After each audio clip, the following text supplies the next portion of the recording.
Yo, what's up guys? For today's video, andito tayo sa Civitavecchia kung saan pupuntahan natin yung Vatican Church.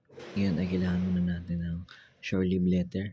So ayan siya. So ngayon nakalabas na nga kami at nagkakayahan kami ng grupo na pumunta at mag-tour kung saan dito sa Rome. So ngayon naghahanap tayo ng taxi. At nakakuha rin kami ng taxi, nasa 400 euro ang singil sa amin. So 5 kami, tigi 80 euro kami.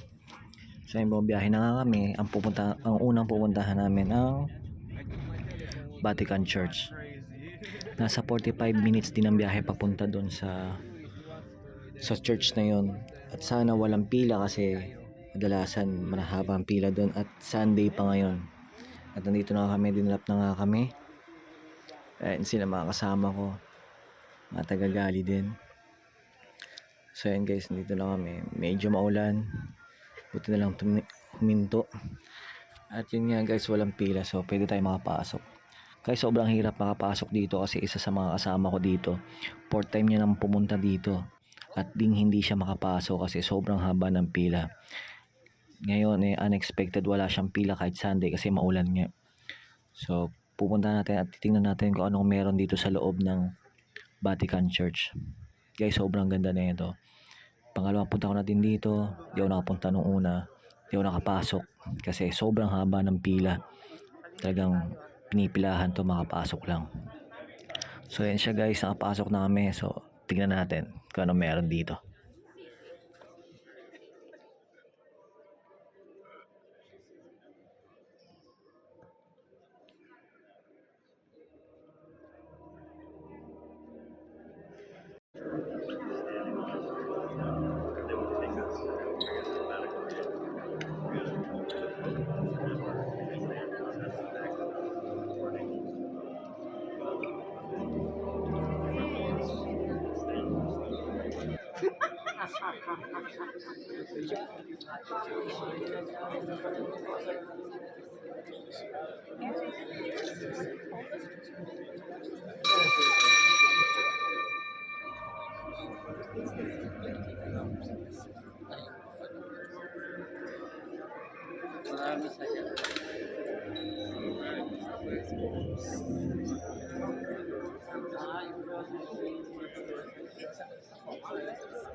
At yan, nakalabas na nga tayo guys, diba? Sobrang ganda ng loob.